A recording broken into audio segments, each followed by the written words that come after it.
हरे राम राम राम हरे हरे, हरे कृष्ण कृष्ण कृष्ण हरे हरे.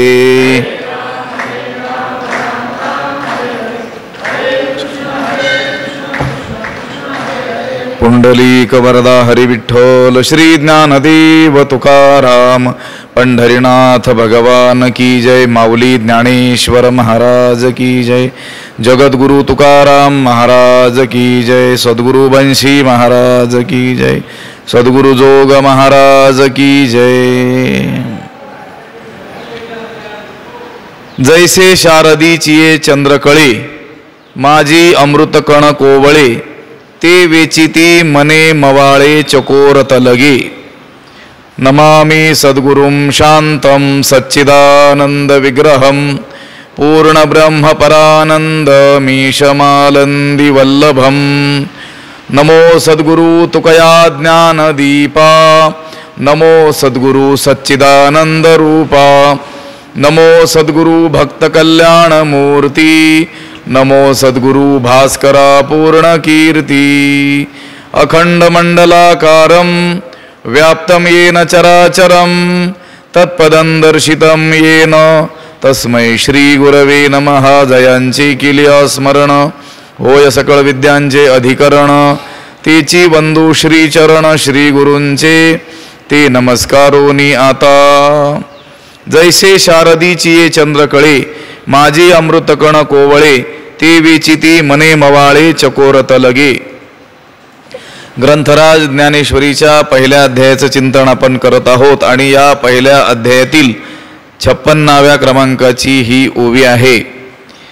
या ओवीपासून 62व्या क्रमांकाच्या ओवीपर्यंत भगवद्गीतेचं श्रवण आपण कसं केलं पाहिजे याचा विचार ज्ञानोबाराय अनेक दृष्टांताच्या माध्यमातून सांगत आहेत. जैसे शारदीचिये चंद्रकळे, माझी अमृतकण कोवळे, ते वेचिती मने मवाळे चकोर तलगे. या ओवीमध्ये एक दृष्टांत ज्ञानोबारायांनी दिलेला आहे. या ओवीचा अन्वय आपण एकदा पाहू. जैसे शारदीचिये चंद्रकळे माझी, कोवळे अमृतकण, ते चकोरत लगे, मवाळे मने वेचिती. त्याचा अर्थ असा होतो की जैसे म्हणजे ज्याप्रमाणे शारदीचिये चंद्रकळे माझी, शरद ऋतूच्या चंद्रकिरणातील कोवळे अमृतकण, कोमल असलेले अमृताचे कण, ते कण चकोरत लगे म्हणजे चकोर पक्षाची पिलं, मवाळे मने वेचिती म्हणजे अत्यंत हळूवार मनाने काय करतात, टिपतात. अत्यंत मृदू चित्ताने ते कण वेचतात. हा दृष्टांत दिलेला आहे. आणि पुढच्या ओवीमध्ये ज्ञानोबाराय याचा सिद्धांत सांगतील. त्याप्रमाणे श्रोत्यांनी ही कथा चित्ताला अति हळुवारपणा आणून अनुभवावी असं सांगणार आहेत. जैसे शारदीचिये चंद्रकळे, शरद ऋतूतील, अश्विन मास एकदा सुरू झाला म्हणजे मग शरद ऋतू प्राप्त होतो आणि त्या काळामध्ये आकाश निरभ्र असतं, अभ्ररहित ढगरहित असं ते असतं. आणि त्या काळात पडणारं जे चांदण आहे ते देखील कसं असतं, स्वच्छ असतं, लखलखीत असतं. आणि ऋतू बरवा शारदी पुढती चांदू, चंद्री जैसा संबंधू पौर्णिमेचा, असं ज्ञानोबारायांनी म्हटलेलं आहे. आणि अशा त्या चांदण्यांमधून अमृताचा काय होतो, स्राव होत असतो. आता त्या चांदण्यातून स्रवणार अमृत, ते प्राशन करण्याची हातोटी माणसाकडे नाही आहे. माणसाला त्या चंद्रकिरणातील अमृत मिळवण्याकरिता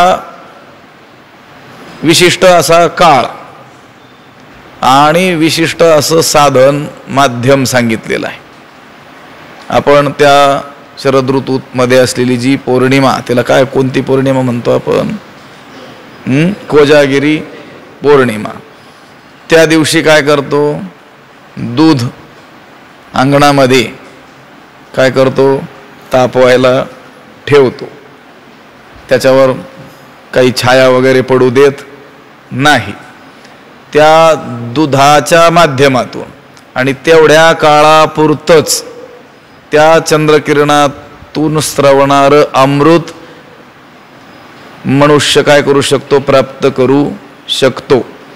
परंतु जो चकोर पक्षी आहे त्याला मात्र त्या चंद्रकिरणातून स्रवणारं अमृत प्राशन करण्याची काय आहे, हातोटी निसर्गानंच दिलेली आहे.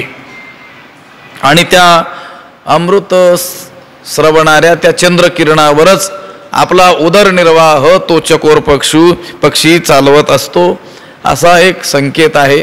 प्राचीन काळात जी लिखाणं झालेली आहेत त्यामध्ये असं म्हटलं गेलेलं आहे.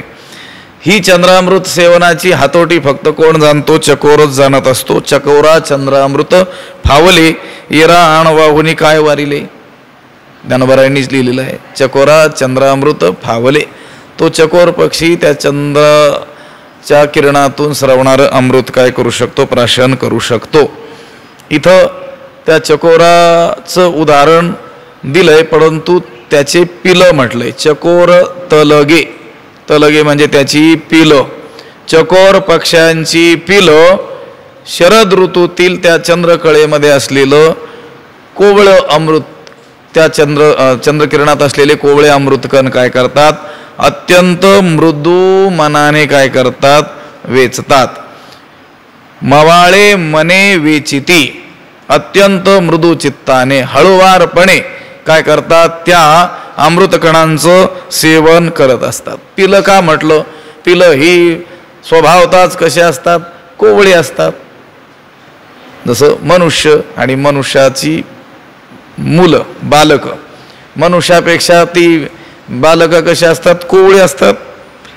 आणि ते कोवळे कण ती चकोर पक्षाची पिलं अत्यंत आतुरतेनं हळुवारपणे एकाग्रतेनं काय करत असतात, टिपत असतात. त्याचप्रमाणे श्रोत्यांनी देखील हा गीता ग्रंथ जो आहे तितक्याच एकाग्रतेनं आणि हळुवार मनाने काय करावा, श्रवण करावा, असं ज्ञानोबराय पुढच्या ओवीत काय करणार आहेत, सुचवणार आहेत.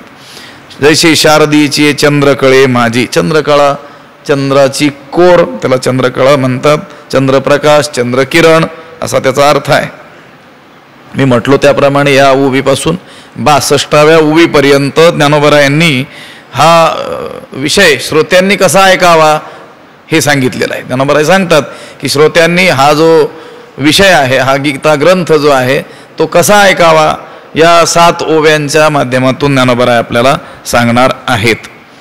त्याचा दृष्टांत त्यांनी दिला की ज्याप्रमाणे त्या शरद ऋतूमध्ये चंद्रकळेमध्ये असलेलं जे अमृत आहे ते कोवळं अमृतकण चकोर पक्षाची पिलं ज्याप्रमाणे अत्यंत मृदू चित्ताने वेचतात, जैसे शारदीची चंद्रकळे माझी अमृतकण कोवळे, ते वेचिती मने मवाळे चकोर तलगे, तिया परी श्रोता अनुभवावी हे कथा, अति हळुवारपण चित्ता आणून या. तिया परी श्रोता चित्ता अति हळुवारपण आणून या, हे कथा अनुभवावी, असा या ओवीचा काय आहे, अन्वय आहे.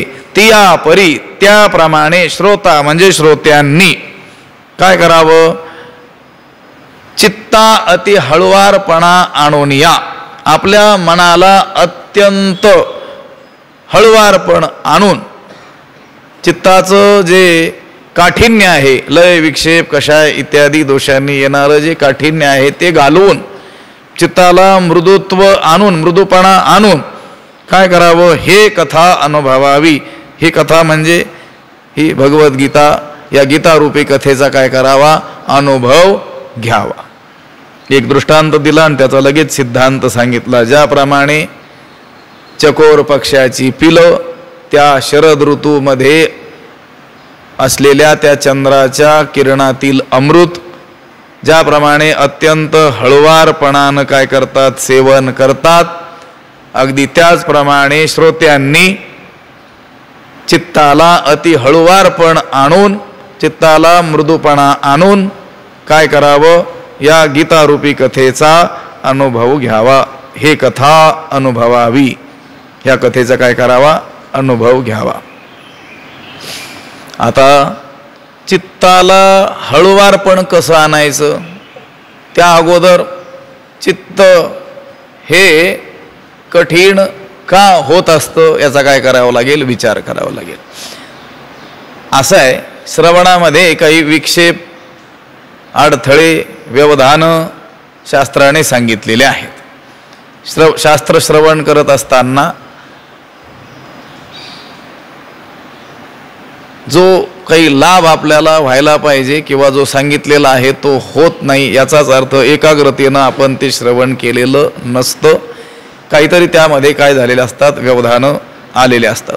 कोणते कोणते अडथळे आहेत हे पहा. प्रत्येक कार्यामध्ये ते कार्य सिद्धीस जाऊ नये म्हणून काही अडथळे असतात, ते वेगवेगळे असतात.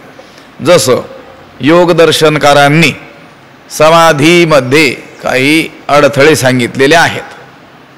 व्याधिस्त्यान संशय प्रमाद आलस्य अविरती भ्रांती दर्शन अलब्ध भूमिकत्व अनवस्थितत्वानी चित्त विक्षेपास्ते नव अंतरायाः, असं मोठं एक सूत्र आहे. चित्ताला विक्षिप्त करणारे हे 9 अंतराय त्या योग्याला समाधीपासून काय ठेवतात म्हटले, दूर ठेवतात. व्याधी स्त्यान संशय, व्याधी स्त्यान संशय प्रमाद आलस्य अविरती भ्रांती दर्शन अलब्ध भूमिकत्व आणि अनवस्थितत्व. आता हा योग मार्गामध्ये येणाऱ्या अडथळ्यांचा काय सांगितला मी, विषय सांगितला. अगदी त्याचप्रमाणे प्रत्येक साधना मार्गामध्ये काय येत असतात, अडथळे येत असतात. आता हा भजन मार्ग आहे, या भजन मार्गामध्ये देखील काय येऊ शकतात, अडथळे येऊ शकतात. तुकोबारायांनी काय म्हटलं, भजनी विक्षेप तेची पै मरण. वेदांना देखील म्हटलेलं आहे, आपली साधना करत असताना प्रमाद जर आपल्याकडून घडेल तर तोच त्या साधकाचा जणू काय आहे, मृत्यू आहे. प्रमादो वै मृत्यू हो.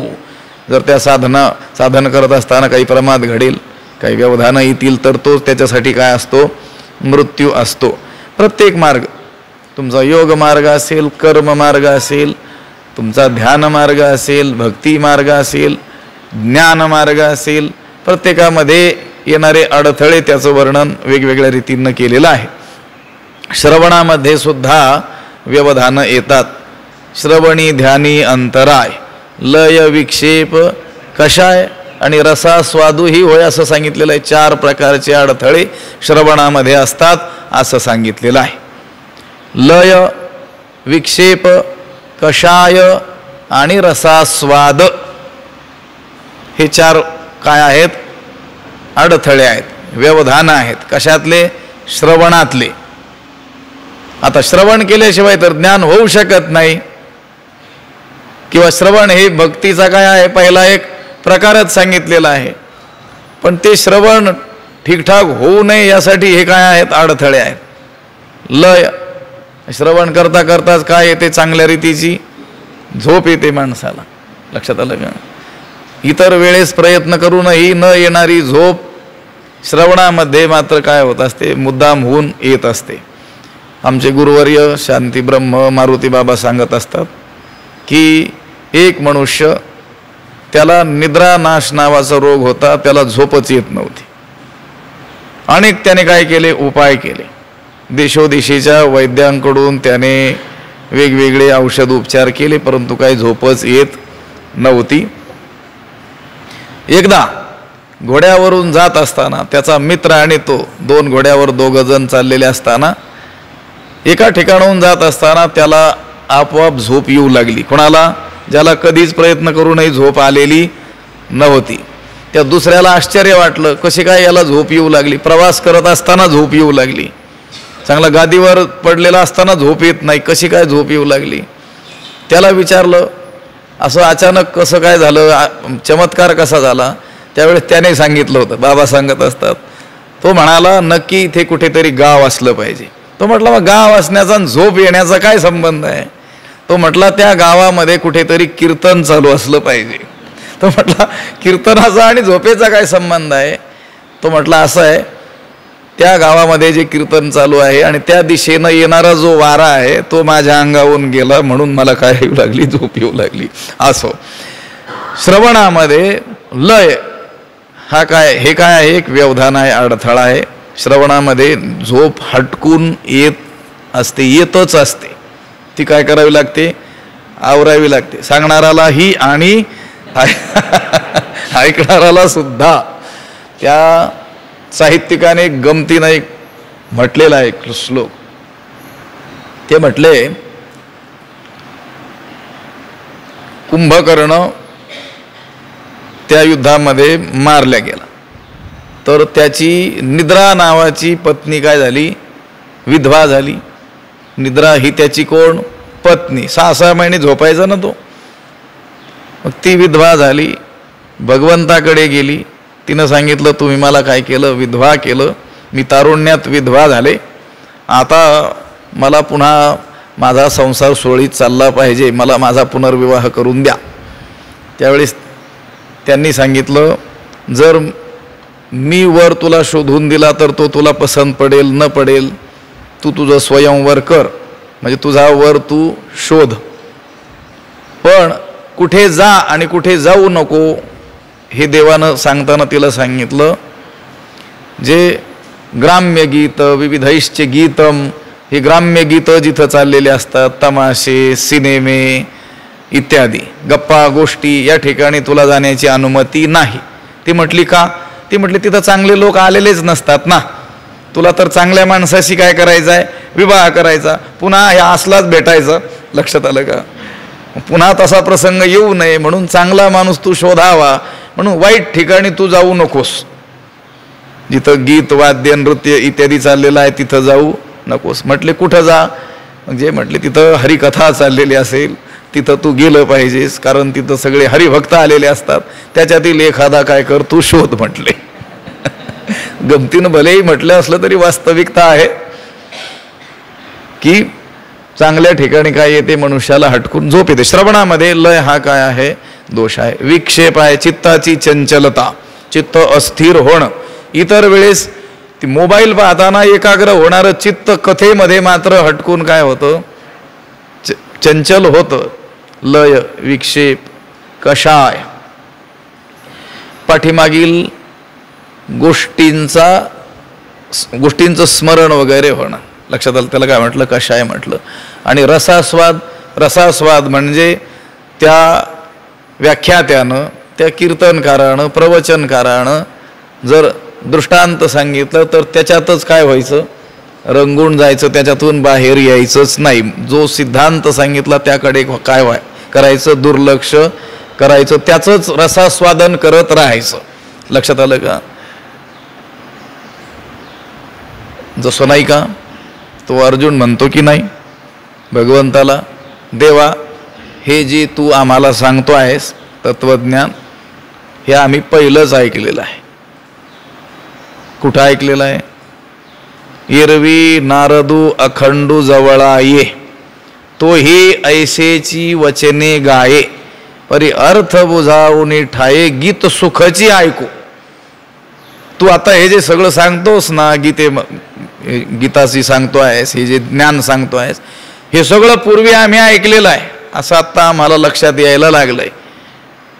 तसं तर तो नारद आमच्या अखंड काय व्हायचा, जवळ यायचा, आणि तू सांगतोस तसंच तो सांगायचा, परंतु तो काय करायचा, गायचा, गाण्यातून सांगायचा, आणि आम्ही त्याचा काय अर्थ होतो याच्याकडे दुर्लक्ष करून हा राग नेमका कोणता असला पाहिजे, यमन की यमन कल्याणात हे ऐकलेलं सांगतो, भैरवी आहे की आणखी काय काय आहे, याचाच काय करायचो, विचार करायचो. म्हणजे रसास्वाद. या श्रवणामध्ये हे काय आहेत, 4 अपाय, हे 4ही अपाय चुकवावे असं सांगितलेलं आहे. हे अपाय आहेत, व्यवधान आहेत, अडथळे आहेत, आणि याच्यामुळं त्या श्रवणाचा पुरेपूर लाभ घेता येत नाही, फळापर्यंत मनुष्य पोहोचत नाही. म्हणून या कथेचं, या गीतारूपी कथेचं कसं श्रवण करायचं ते ज्ञानोबराय सांगतात की जैशी शारदीची ये चंद्रकळे, माझी अमृत कोण कोवळे, ते वेचिती मने मवाळे, चकोरत लगे. चकोरत लगे चकोर पिलं, चकोर पक्षाची पिलं. ज्याप्रमाणे मवाळे मने अत्यंत मृदू चित्तानं हळुवारपणानं त्या कोवळ्या अमृतकणाचं काय करतात, प्राशन करतात, सेवन करतात.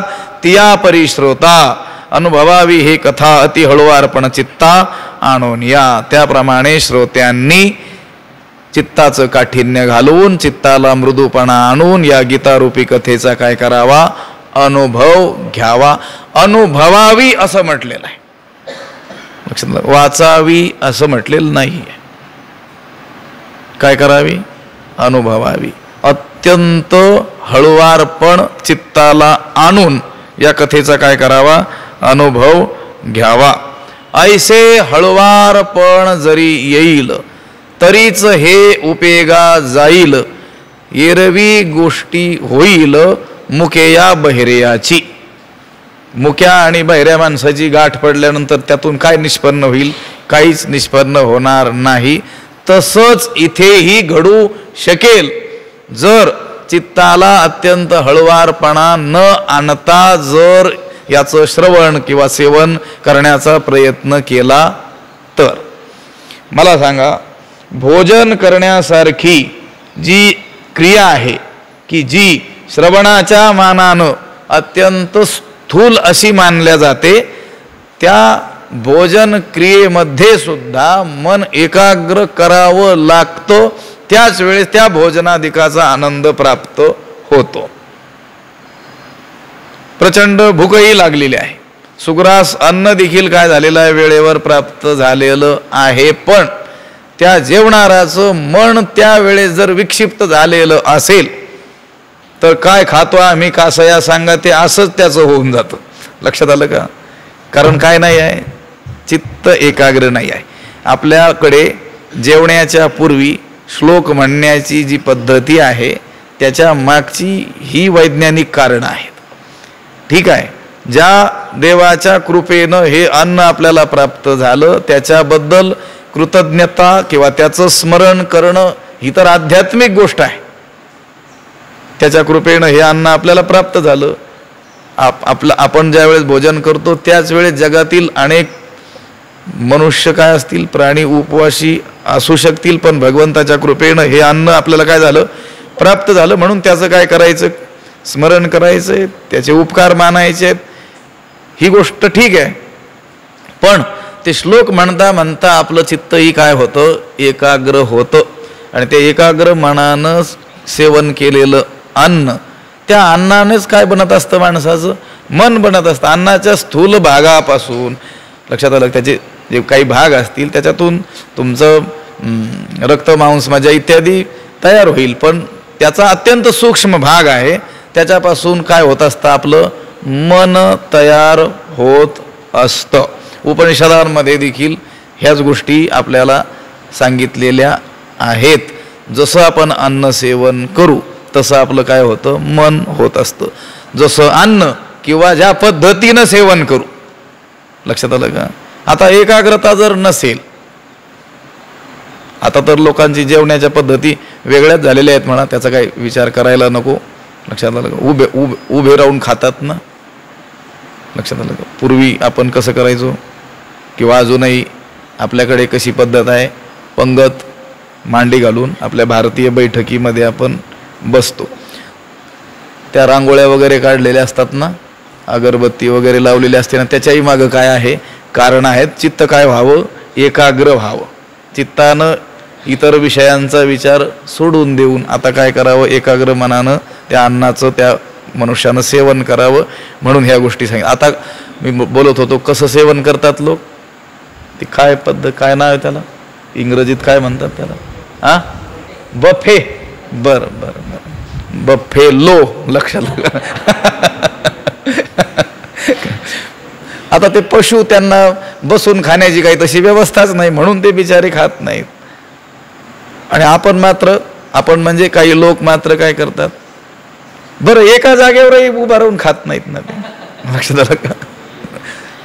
चालता फिरता, लक्षात आलं का, फिरत फिरत काय करतात, खात असतात. रस्त्यावर उभे राहूनच खात असतात. काय खातात, कशाशी खातात आणि का खातात हे कळायला काही मार्ग नाही. असो, जेवणासारखी जी गोष्ट आहे ती सुद्धा करताना मनाच्या एकाग्रतेची जर अपेक्षा असेल तर मग शास्त्र श्रवण करण्यासाठी एकाग्रता अत्यंत आवश्यक आहे.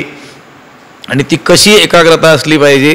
ती चकोर पक्षाची पिलं ज्याप्रमाणे त्या चंद्रकिरणामध्ये मधून श्रवणारं अमृत जसं एकाग्र मनानं सेवन करतात त्याचप्रमाणे श्रोत्यांनी देखील ही गीतारूपी कथा चित्ताला अति हळवारपण आणून काय करावी? सेवन करावी, अनुभवावी म्हटलेलं आहे.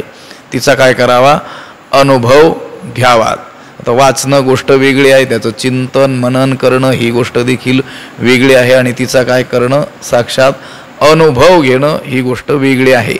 हे शब्दे विण संवादिजे इंद्रिया नेणता भोगीजे बोला आदी झोंबीजे प्रमेयासी. हे शब्दे विण संवादिजे, हे जे ज्ञान आहे किंवा ही जी गीतारूपी कथा आहे हिची चर्चा करावी. पण कशी करावी? शब्दे विण संवादिजे म्हणजे कशी करावी? मनानं या गीतेच्या अर्थाचा विचार करावा, मनानं करावा. आता मनानं करत असताना तिथं शब्दाचं काही काम पडत नाही. बोलताना ऐकताना तिथं काय आहे? शब्द हे प्रभावी काय आहे? माध्यम आहे. शब्दे विण संवाद, शब्दा वाचून या गीतार्थाची चर्चा करावी. इंद्रिया नेणता भोगीजे, इंद्रियांना कळू न देता या गीतेचा अर्थ भोगावा. इंद्रिया नेणता भोगीजे. आणि बोला आदी प्रमेयासी झोंबीजे, आणि त्या वक्त्याच्या मुखातून शब्द बाहेर पडण्यापूर्वीच प्रमेयासी म्हणजे सिद्धांताशी झोंबीजे एकरूप होऊन जावं. 3 गोष्टी सांगितल्या. शब्दे विण संवादिजे, इंद्रिया नेणता भोगीजे, आणि बोला आदी प्रमेयासी झोंबीजे. हे शब्दे विण संवादिजे. शब्द हे माध्यम आहे. काही काळापर्यंत शब्द हे उपकारक आहे. शब्द हा बहुसाल उपकाराची राशी, उपकाराची रास म्हटलेला आहे त्याला.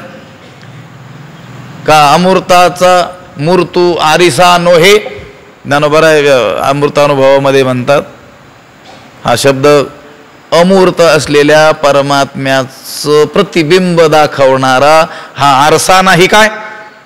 म्हणजे शब्द हा उपकारकच आहे, पण शब्दाला देखील काय आहे? मर्यादा आहे. भगवत स्वरूपाचं काही वर्णन तो शब्द करू शकेल तिथपर्यंत आपल्याला तो नेऊन पोचविल, परंतु अनुभवाच्या प्रांतामध्ये मात्र त्याचा प्रवेश होणं मुश्किल आहे.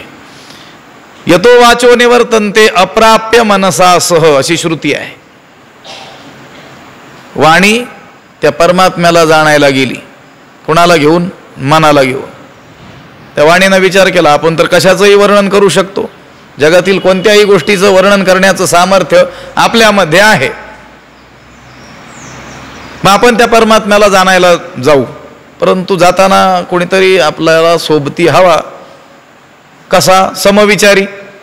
मग मनाला सोबत घेतलं, कारण मन देखील असं आहे की त्याचा मुक्त संचार कुठेही होतो जगामध्ये आणि वेगात होतो. जाता येताना लगे वेळही लागत नाही त्याला, आणि त्याला असं स्पृश्य काही नाही, कुठेही तो प्रवेश ते मन काय करू शकतं? प्रवेश करू शकतं. मग त्या मनाला घेऊन ती वाणी निघाली. कशाला?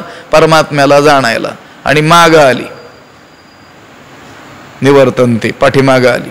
कशी? जाणून आली का? नाही. अप्राप्य मनासह पुन्हा मनेसी मुरडली वाचा. मनाला घेऊन ती वाणी काय झाली? पुन्हा परत माघारी फिरली. कारण जेथ मनाची नखी न लगे, बुद्धीची दृष्टी न रिगे, इंद्रिया किर जोगे काय होईल? मनाचं नख सुद्धा तिथं पोहोचत नाही. हिरमुसलेपणानं ती वाणी त्या मनासह काय झाली? माग फिरली. मनोवाचातीत तुझे हे स्वरूप म्हणून माप भक्ती केली. तुकोबारांनी सांगितलं, हे देवा तुझं जे स्वरूप आहे ना, तुझं वास्तव स्वरूप ते मन आणि वाणीच्या पलीकडचं आहे. म्हणून शब्दाला काय आहेत? काही मर्यादा आहे. पण शब्द अगदीच अनुपयोगी आहे असंही नाही. आम्ही उदाहरण देत असतो. एखाद्या शहरामध्ये जाण्याकरिता आपल्याला जे साधन म्हणून वापरायचे गाडी, बसमध्ये बसून आपण जातो. पण त्या शहरात पोहोचल्यानंतर त्या बसचा त्याग करावा लागतो की नाही? आता त्या शहरात असलेली जी काही कामं आहेत ती बस घेऊन फिरता येईल का त्या शहरभर? आपल्याला तिथं उतरून आपल्याला दुसरी साधनं घ्यावी लागतील किंवा पायी जावं लागेल. पण बस अगदीच उपयोगाचीच नाही असं आहे का? नाही, त्या शहरापर्यंत घेऊन जाण्याकरिता बसचा काय झाला? उपयोग झाला. आणि आता त्या शहरामध्ये जाऊन काही कामं करण्याकरिता आता मात्र त्या बसचा काय करावं लागेल? त्याग करावा लागेल. अगदी त्याच पद्धतीनं शब्दाच्या माध्यमातून भगवंताचं परोक्ष ज्ञान आपल्याला होतं, पण त्या अनुभवाच्या प्रांतात ज्यावेळेस आपण प्रवेश करतो त्यावेळेस शब्दाचा लाग तिथे लागत नाही. म्हणून त्या तत्वाचा अनुभव जो घ्यायचा तो शब्देवीण, शब्दा वाचून आहाच बोलाची वालीफ फेडीजे, ही बोलाची टरफल ही काय करायची? दूर करायची. आणि मग त्या प्रांतामध्ये काय होतं? आपला प्रवेश होतो. आम्ही बऱ्याच वेळेस सांगितलं ना, कथा हा शब्द आल्यानंतर आम्ही सांगत असतो. भगवान भाष्यकारांनी असं सांगितलेलं आहे की ह्या कथा म्हणजे तत्वज्ञान सुरक्षित ठेवण्याची काय आहेत? कवच आहेत. जसं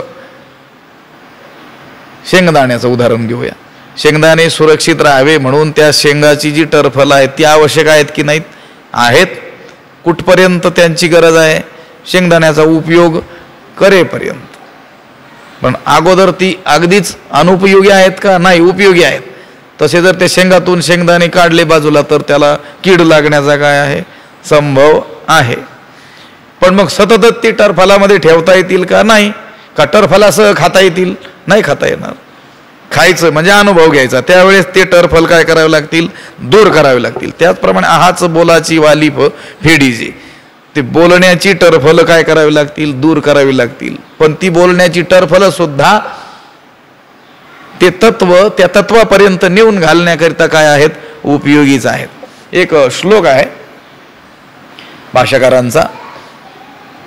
त्यांनी सांगितलं, एक चित्र मी पाहिलं, मला असं दिसलं. काय दिसलं? एक वडाच्या झाडाखाली गुरु आणि शिष्य बसलेले आहेत. शिष्य कसे आहेत? म्हातारे आहेत. आणि शिष्य कसा, गुरु कसा आहे? युवा आहे.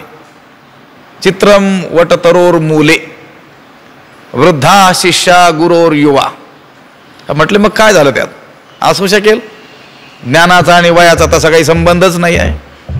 एखाद्याचं वय वाढलं म्हणजे फार ज्ञान वाढलेलं असतं असंही काही नाही आहे. वयाच्या प्रबोधे विचार ज्या नाही असेही काही असू शकतात. लक्षात आलं का? आणखी एक वचन आहे, मूर्खस्य गात्राणि वर्धन्ते किंतु तेषां ज्ञानम न वर्धते. मूर्खांची केवळ अवयव वाढतात पण त्यांचं ज्ञान काही वाढत नाही. असो, एखाद्याचं वय वाढलं म्हणजे मग तो फार प्रोक्त झाला असाही काही नियम नाही. असू शकेल पण असा नियमच आहे असंही काही नाही आहे. म्हटलं असू शकेल शिष्य तरुण असेल आणि गुरु तरुण असेल, युवा असेल, आणि शिष्य काय असतील? वृद्ध असतील. उशिरा लक्षात आला असेल शिकायचं म्हणून मग नंतर गेलेले असतील. असो, आणि तो गुरु जो युवा दिसतो तो बालपणीच घर त्याने त्यागलेला असेलही चित्र. त्यात विशेष काय झालं ते म्हटले, त्या शिष्यांचे सगळे संशय दूर झाले. झाले असतील, त्यांनी काही प्रश्न विचारले असतील, त्याची उत्तरं त्या गुरूंनी दिले असतील, समाधान झालं असेल. ही सांगण्यासारखी काय गोष्ट आहे? ते म्हटले नाही नाही नाही, सांगण्यासारखीच ही गोष्ट आहे. गुरोस्तु मौनम व्याख्यानम शिष्यास्तु छिन्न संशया. त्यांनी सांगितलं गुरुचं व्याख्यान चालू आहे. कसं? मौन, काहीच बोलले नाहीत. आणि काहीच बोलले नाही तरी देखील त्या शिष्यांची सगळ्या समस्यांचं काय झालं? समाधान झालं. लक्षात आलं का? त्यांनी काय विचारलं असेल? ते परब्रह्मतत्व कसं आहे असं काही विचारलं असेल, आणि यांनी काय धारण केलं? मौन. म्हणजे ज्याच्याबद्दल काहीच बोलता येऊ शकत नाही असं ते तत्व आहे हे त्यांना उत्तर गुरूंनी न बोलता देखील कळून गेलं. आता कधी कधी गुरु बोलून मरण्याची वेळ येते तरी देखील शिष्यांचे काही संशय दूर होत नाहीत. पण इथलं चित्र जे भगवान आचार्यांना दिसलं त्यांनी सांगितलं, चित्रम वटतरोर मूले वृद्धा शिष्या गुरोर युवा गुरोस्तु मौनम व्याख्यानम शिष्यास्तु छिन्न संशयाः. ते सर्व शिष्य संशयरहित झाले, गुरूंनी न बोलता देखील. हे शब्दे विण संवादीचे. तिथं जो संवाद झाला तो कसा झाला? शब्दा वाचून, शब्दे विण. असं सांगतात की रामकृष्ण परमहंस त्यांच्या त्या समकालीन एक मोठे महात्मा आणि ते त्यांच्या भेटीला आले. भेटीला आल्यानंतर भोजन प्रसादी इत्यादी झालं आणि मग दोघं एका खोलीमध्ये ते गेले. आता बाकीच्या शिष्यांना वाटलं हे महान तत्वज्ञानी लोक, अनुभवी संत एकत्र आलेले असल्यामुळे यांच्यात जी काही चर्चा होईल ती जगाला फार मोठी उपकारक राहणार आहे. म्हणून त्यांनी रात्रभर जागे राहिले ऐकण्यासाठी हे काय बोलतात एकमेकांशी. ते दोघं रात्रभर एकमेकांच्या समोर बसलेले होते, एकमेकांना पाहत होते, पण एकही शब्द बोलले नाही. आणि सकाळी मात्र उठल्यानंतर ते बोलू लागले की आपल्या चर्चेत फार आनंद आला म्हटले. आता त्या शिष्यांना वाटलं चर्चाच झाली नाही, कारण शिष्यांच्या दृष्टीनं चर्चा म्हणजे काय? शब्दांची देवाणघेवाण.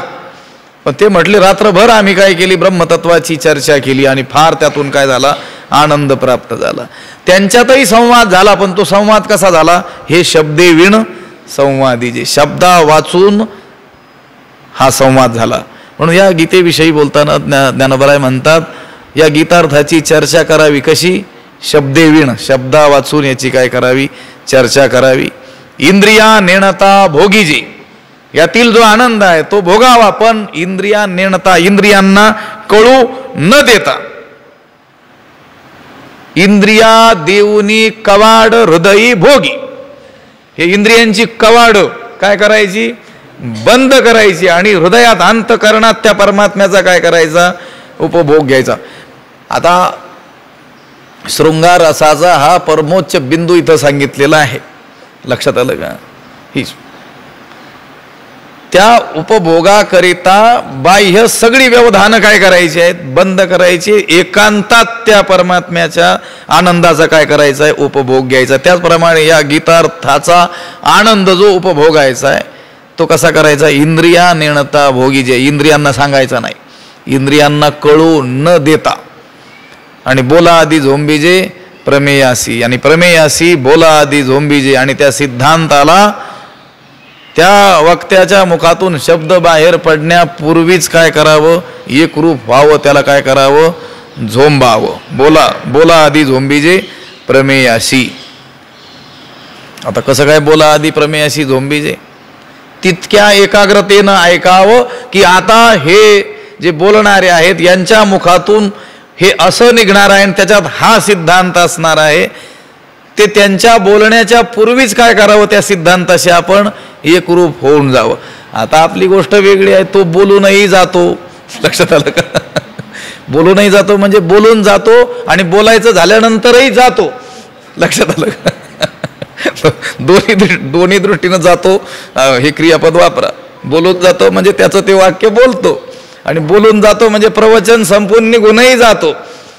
तरी ते आपण त्याला काही झोंबण्याच्या भानगडीत पडत नाहीत. बोला आधी झोंबीजे प्रमेयासी. झोंबीजे म्हणजे बिलगाव, आकलन करावं. शब्दामध्ये प्रमेय असतात, त्या प्रमेयाला, त्या तत्वालाच एकदम काय करावा? हात घालावा.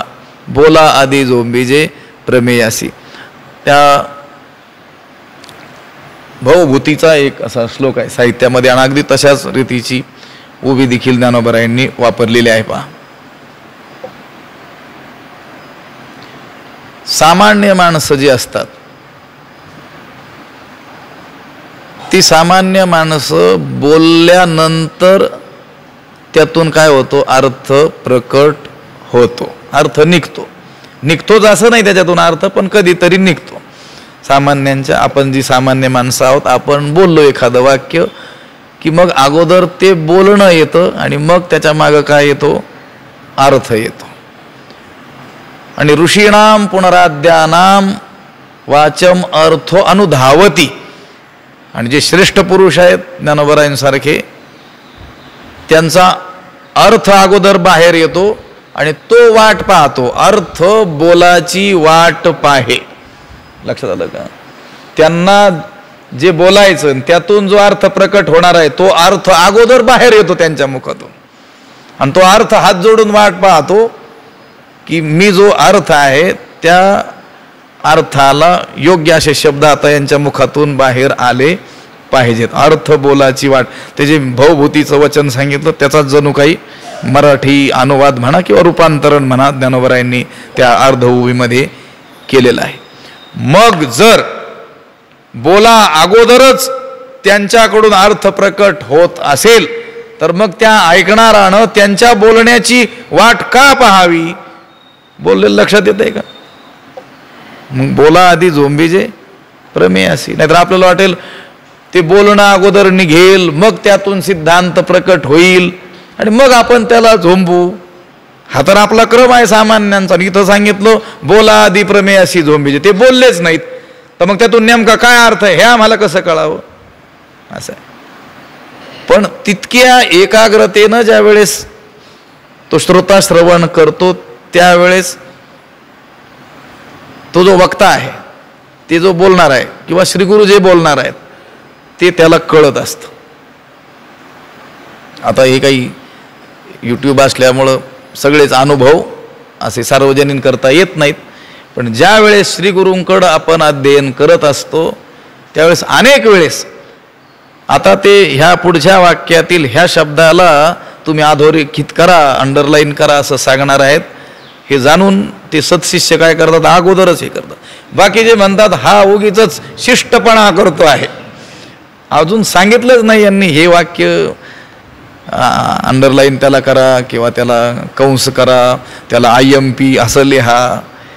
ते का होतं? त्या काळामध्ये त्या श्रीगुरूंशी आपली जी तन्मयता झालेली असते ना, त्याचा तो काय असतो परिणाम असतो. ते काय बोलणार आहेत हे अगोदरच तो सत्शिष्य काय करत असतो, जाणत असतो. बोला आधी झोंबीजे प्रमेयासी. याचा सारांश काय तर अंतर्मुख चित्तानं काय करावं, गीतार्थाचं श्रवण करावं, मनन करावं, निदिध्यासन करावं आणि त्याचा काय करावा, अनुभव घ्यावा. हे शब्दे विण संवादीजे इंद्रिया नेणता भोगीजे बोला आधी झोंबीजे प्रमेयासी. जैसे भ्रमर परागू नेती परी कमळ दळे नेणती तैसी परी आहे सेविती ग्रंथी इये. जैसे भ्रमर परागू नेती परी कमळ दळे नेणती तैसी इये ग्रंथी सेविती परी आहे. जैसे जैसे म्हणजे ज्याप्रमाणे, भ्रमर म्हणजे भुंगे, परागू नेती त्या कमळदळातील पराग घेऊन जातात. तरी कमळदळे नेणती परंतु कमळांच्या पाकळ्यांना ते समजतही नाही. त्यांना समजू न देताच ते भ्रमर त्या कमळदळातील परागकण घेऊन जातात. हे जसं अगदी त्याप्रमाणे तैसी ये ग्रंथी सेविती परी आहे, त्याप्रमाणे या ग्रंथाच्या सेवनाची रीती आहे, पद्धती आहे. ज्याप्रमाणे भ्रमर कमळदळाला समजू न देता त्यातील परागकण सेवन करतात, तशी या ग्रंथाविषयी या ग्रंथाच्या अर्थाचं सेवन करण्याची काय आहे, पद्धती आहे, रीती आहे. भ्रमर परागू नेती. हे भ्रमर कमळदळातील पराग नेतात, पण तो नेल्याचं त्या कमळदळांनाही कळू देत नाही. त्याप्रमाणे मन इतकं सूक्ष्म झालं पाहिजे, संकल्प विकल्प रहित झालं पाहिजे की ज्या आत्मतत्वाचा ते भोग घेत आहेत त्यालाही ते कळता कामा नये. अहो ते कमळातील परागकण त्याला नकळत घेऊन जातात ही तर गोष्ट आहेच, पण त्या कमळावरी भ्रमर पाय ठेवी ती हळूहळू इतके हळूवार ठेवतात की तो भुंगा त्या कमळावर बसला हे कमळाला देखील कळू देत नाही.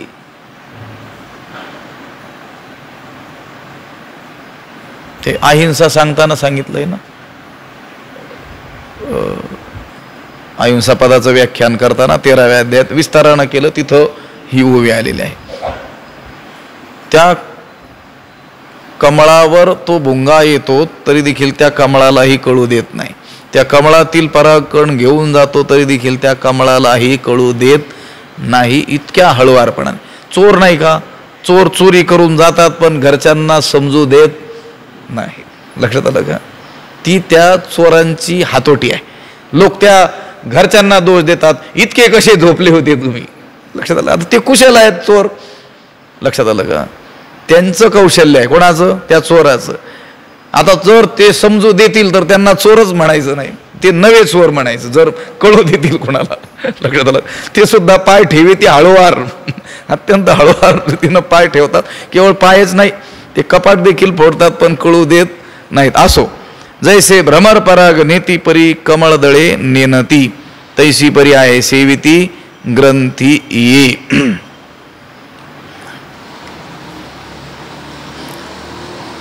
विषयाला म्हणून सांगतो, ती भुंगे कुठं असतात? दूर असतात. दूरवरून येतात का कमलकंदा आणि दरदोरी, नांदणूक एकेची घरी. पराग सेविजे भ्रमरी येरा चिखलूची उरे. येरा म्हणजे त्या बेडकाला. बेडूक कुठं असतो? त्या कमळाजवळच, त्याच गावात जन्मलेला असतो. कोणत्या? ज्या गावात कमळ जन्माला आलेलं असतं त्या गावात. पण त्या बेडकाला त्या कमळाचं आणि त्यातील परागाचं काही देणं घेणं असत नाही. परागकण सेवन करण्याकरता दूरवरून येतात भुंगे, आणि त्या कमळाला कळू न देता देखील परागकण सेवन करून जातात. पण हे बेडूक सहकुटुंब सहपरिवार तिथंच राहत असतात. लक्षात आलं का? पण त्या परागाचं त्याला काही देणं घेणं नसतं. ते काय खातात? बेडकांनी चिखल खावा काय ठावा सागर तुकोबाराय म्हणतात. ते काय खातात? चिखल खातात. खाऊ द्या की, आम्ही गमतीनं म्हणतो, चांगली गोष्ट आहे ना. काय चांगली गोष्ट आहे? ती त्या परागकणाचं महात्म्य ते बेडकं जाणत नाहीत. ही चांगली गोष्ट आहे त्या कमळाच्या दृष्टीनं. कारण ते भुंगे बिचारे हळुवारपणानं येतात, त्या कमळाला धक्का न लावता, त्याला कळू न देता, त्याला इजा न करता काय करतात? परागकण सेवन करतात, घेऊन आपलं निघून जातात. कदाचित कल्पना करा, त्या बेडकांना परागकण आवडत असता तर त्यांनी काय केलं असतं? ते कमळ मोडून तोडून टाकलं असतं. लक्षात आलं का? ही भाग्याची गोष्ट आहे त्या कमळाच्या, की ते बेडूक कमळदळ मकरंद सेवन करत नाहीत. असो, जैसे भ्रमर पराग नेती परी कमळदळे निणती, तैसी परी आहे सेविती ग्रंथी ये. का आपुला ठावो न सांडिता, आलिंगिजे चंद्रू प्रगटता, हा अनुरागू भोगिता कुमुदिनी जाणे. का आपुला ठावो न सांडिता? का म्हणजे अथवा. दानोबराय म्हणतात, हे पटलं नसेल, या भुंग्यांचं उदाहरण आणखी सांगतो म्हटले. का आपुला ठावो न सांडिता, का कुमुदिनी चंद्रू प्रकटता, आपुला ठावो न सांडिता आलिंगिजे, हा अनुरागू भोगिता जाणे. का म्हणजे अथवा, ज्याप्रमाणे कुमुदिनी म्हणजे चंद्र विकासी कमलिनी, आपुला ठावो प्रकटता, चंद्राचा उदय पावताच आपला ठाव न सांडिता, आपलं स्थान न सोडता त्याला काय करते? आलिंगन देते. हा अनुरागू भोगिता जाणे. हे प्रेमसुख कसं भोगावं हे तीच जाणू शकते. त्याचा अनुभव तिलाच असू शकतो. हा अनुरागू भोगिता कुमुदिनी जाणे. हे प्रेम भोगण्याचं वर्म चंद्रविकासिनी कमलिनीच जाणते. आकाशामध्ये चंद्राचा उदय झाला असताना पाण्यामध्ये असलेलं आपलं स्थान न सोडता त्या आकाशातील उदयाला आलेल्या चंद्राला आलिंगन कसं द्यावं, ही हातोटी कोणाकडे आहे? त्या चंद्रविकासिनी कमलिनीकडेच आहे.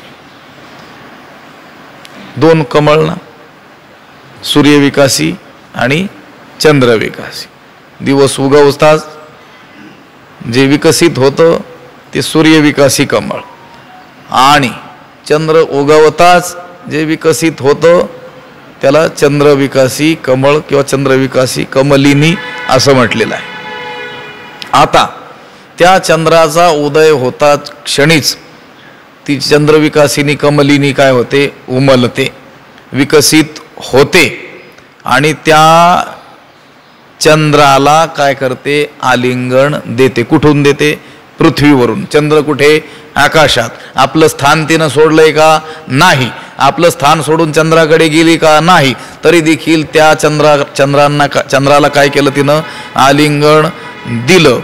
हे त्या चंद्राचं प्रेम भोगण्याचं वर्म हा अनुरागू भोगिता कोण जाणे? कुमुदिनी जाणे. ती चंद्रविकासिनी कमलिनीच काय करते? जाणते. आपलं स्थान सोडत नाही, पण त्या चंद्राला मात्र काय करते? आलिंगन देते आणि त्याच्या प्रेमाचं सुख काय करते? अनुभवते, उपभोगते. आणि हे प्रेम भोगण्याचं वर्म तीच जाणते. ऐसेनी गंभीरपणे स्थिरावलेणी अंतःकरणे आथिला तोची जाणे मानू ये. ऐसेनी गंभीरपणे, अशा गंभीरपणानं, सखोलपणानं आणि स्थिरावलेणी अंतःकरणे, स्थिर झालेल्या अंतःकरणानं आथिला म्हणजे जो संपन्न आहे, ज्याच्याकडे ही श्रीमंती आहे, संपन्नता आहे. कोणती? गंभीरपणा म्हणजे सखोलपणा आणि स्थिरावलेणी अंतःकरणे, स्थिर झालेलं अंतःकरण. या दोन गोष्टीनं जो संपन्न आहे आथिला तोची जाणे ये मानू, तोची जाणे. तोच या गीता ग्रंथाचा आदर गौरव करण्याचं जाणतो. या गीतेचा गौरव, या गीतेचा आदर, या गीतेनं प्रतिपादिलेल्या तत्वाचं सुख भोगणं हे तोच जाणतो. कोण? ज्याच्याकडे या दोन गोष्टी आहेत, गंभीरपणा आणि स्थिर झालेलं अंतःकरण. या दोन गोष्टीनं जो संपन्न आहे, संपन्न झालेला आहे, तोच या गीतार्थाचं आकलन करू शकतो. गीतेच्या रहस्याचं आकलन त्यालाच होऊ शकतं. म्हणजे चित्त हे विचारशीलही असावं आणि हे चित्त निश्चलही असावं. ते विचार करणार. या गंभीरपणे या शब्दानं काय घ्यायचं? सखोलता. म्हणजे ज्याचं चित्त हे विचारशील आहे आणि स्थिरावलेणी अंतःकरणे, ज्याचं चित्त काय आहे? स्थिर आहे. या दोन गोष्टीनं जो संपन्न झालेला आहे तोच या ग्रंथाचा गौरव करण्याचं जाणतो. तोच ह्या गीता रहस्याला जाणू शकतो. तोच गीतार्थाला, गीतेच्या वर्माला जाणू शकतो. ऐसेनी गंभीरपणे स्थिरावलेणी अंतःकरणे आथिला तोची जाणे मानू ये. आणि या प्रकरणाचा उपसंहार या 7व्या ओवीनं ज्ञानोबा करतात. हे सगळं जे सांगितलं, हे सगळे जे दृष्टांत सांगितले, हे ज्यासाठी सांगितले तो सिद्धांत इथं सांगतात की आहो अर्जुनाची ये पांती, जे परिसणया योग्य होती तीही कृपा करुणी संती अवधान द्यावे. आहो अर्जुनाची ये पांती परिसणया, जे योग्य होती तीही संती कृपा करुणी अवधान द्यावे. अहो अर्जुनाच्या पंक्तीस बसून गीता श्रवण करण्यास जे योग्य आहेत, ऐकण्यास जे योग्य आहेत, ऐकण्याच्या बाबतीमध्ये जे अर्जुनाची बरोबरी करू शकतात त्या सज्जनांनी कृपा करून इकडे लक्ष द्यावं. ज्ञानोबा म्हणतात आमच्या बोलण्याकडं त्यांनी लक्ष द्यावं. कुणी? संती म्हणजे सज्जनांनी. कोणत्या सज्जनांनी? जे अर्जुनाच्या पंक्तीला बसण्याच्या योग्यतेचे आहेत. कोणत्या बाबतीत? युद्धाच्या का? नाही. कोणत्या बाबतीत? ऐकण्याच्या. परिसणेयाच्या राया ऐके बापा धनंजया. अर्जुन कोण आहे? ऐकणाऱ्यांचा राजा आहे. आणि भक्तराज किरीटी परिसत असे. भक्तांचा कोण आहे? तो राजा आहे. ऐकणाऱ्यांचाही कोण आहे? राजा आहे. श्रवण कसं करावं हे अर्जुनाकडून शिकावं एवढा तो श्रेष्ठ आहे. म्हणून त्याच्या पंक्तीला बसण्याच्या योग्यतेचे जे आहेत त्या सज्जनांनी काय करावं? आमच्या बोलण्याकडे लक्ष द्यावं. अहो अर्जुनाची पांती, जे परिसणया योग्य होती तीही कृपा करुणी संती अवधान द्यावे. अर्जुनाचा गौरव भगवंताने जो केलेला आहे, भगवंताच्या मुखात ज्ञानोबरायांनी अनेक ठिकाणी शब्द घातलेले आहेत. शब्द तत्व सारज्ञा असं म्हटलेलं आहे त्याला, अर्जुनाला. किंवा प्रज्ञाकांत त्याला काय म्हटलेलं आहे? प्रज्ञा पृथ्वीचा राऊ, प्रज्ञारूपी पृथ्वीचा हा अर्जुन कोण आहे? राजा आहे. अशा वेगवेगळ्या शब्दांनी काय केलेलं आहे? त्याचा गौरव केलेला आहे. श्रीकृष्ण उक्ती सागरा हा अगस्तीची दुसरा. भगवंताचं वचन, भगवंताची वाक्य हाच जणू सागर, आणि या सागराला एका घोटात प्राशन करणारा हा दुसरा नवा जणू काय आहे? अगस्तीच आहे. असं वर्णन ज्ञानोबराय त्या अर्जुनाचं करतात. कारण तो अर्जुन जो आहे तो काय आहे? परिस्नेयाच्या राया ऐकणाऱ्यांचा काय आहे? राजा आहे. कसं ऐकलं पाहिजे हे अर्जुनाकडून शिकावं समस्त जगानं. त्या स्मृती ग्रंथात नाही म्हणत का? स्वम स्वम चरित्रम शिक्षेरण पृथिव्याम सर्व मानवाहा.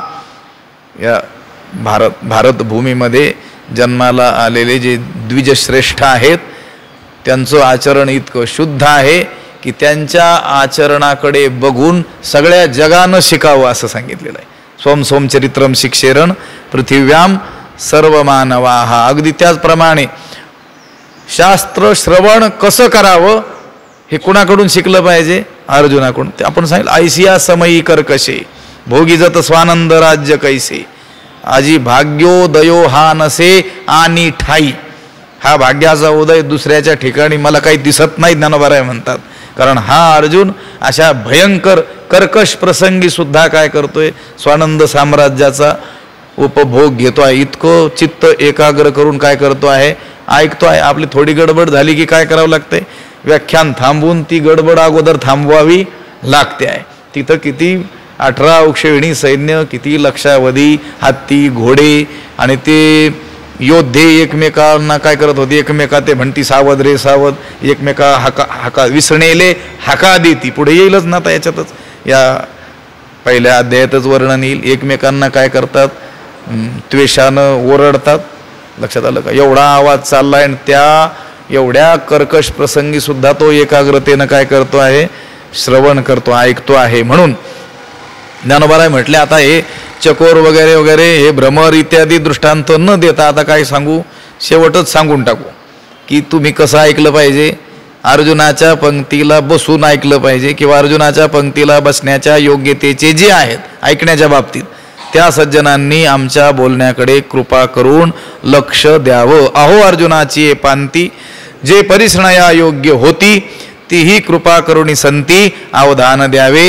हे बोलल्यानंतर ज्ञानोबरायांच्या चटकन लक्षात आलं की या ठिकाणी केवळ मुमुक्षू किंवा साधक असे जिज्ञासू ज्ञान पिपासू हेच आलेले नाहीत, तर आपले श्रीगुरु देखील समोर बसलेले आहेत. म्हणून माघार घेतात. पुढच्या ओवीमध्ये तो भाग उद्या पाहू. पुंडलिक वरदा हरिविठ्ठल श्री ज्ञानदेव पंढरीनाथ भगवान माऊली ज्ञानेश्वर महाराज विठ्ठल विठ्ठल विठ्ठल विठ्ठल विठ्ठल.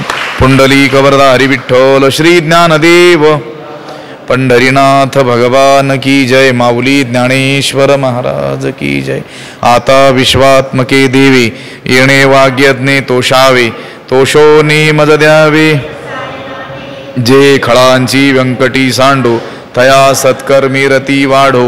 भूता परस्परे पडो मैत्र जीवांचे दुरितांचे तिमिर जावो. विश्व स्वधर्म सूर्ये पाहो जो जे वांछिल तो ते लाहो. प्राणिजात वर्षत सकळ मंगळी ईश्वर निष्ठांची मांदियाळी.